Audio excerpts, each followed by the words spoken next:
আকাশপ্রেমীদের জন্য অপেক্ষা করছে বছরের অন্যতম আকর্ষণীয় মহাজাগতিক দৃশ্য পারসেইড উল্কাবৃষ্টি।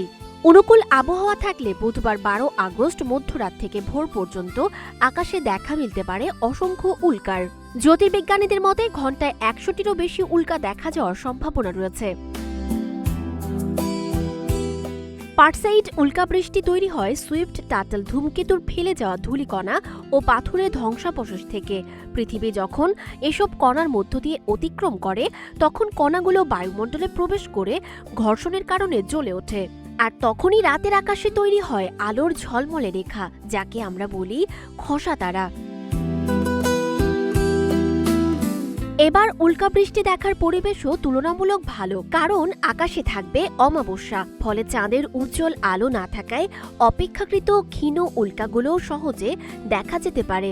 পারসেইড উল্কাবৃষ্টি জুলাইয়ের মাঝামাঝি থেকে 23 আগস্ট পর্যন্ত সক্রিয় থাকবে।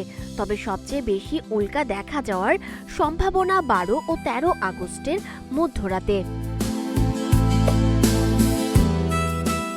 শহরের কৃত্রিম আলো থেকে দূরে কোনো খোলা ও অন্ধকার জায়গা বেছে নেওয়াই সবচেয়ে ভালো। অন্ধকারে চোখ মানিয়ে নিতে 20 থেকে 30 মিনিট সময় দিয়ে খোলা আকাশের দিকে তাকিয়ে থাকলে উল্কা দেখার সম্ভাবনা বাড়বে। এদিকে একই দিনে ঘটবে আংশিক সূর্যগ্রহণ। তবে উল্কাবৃষ্টি ও সূর্যগ্রহণের মধ্যে কোনো সম্পর্ক নেই। তবে সূর্যগ্রহণ দেখার সময় অবশ্যই অনুমোদিত সোলার ভিউইং চশমা ব্যবহার করতে হবে। নিরাপদ উপায়ে আকাশ পর্যবেক্ষণেই উপভোগ করুন এই বিরল মহাজাগতিক দৃশ্য।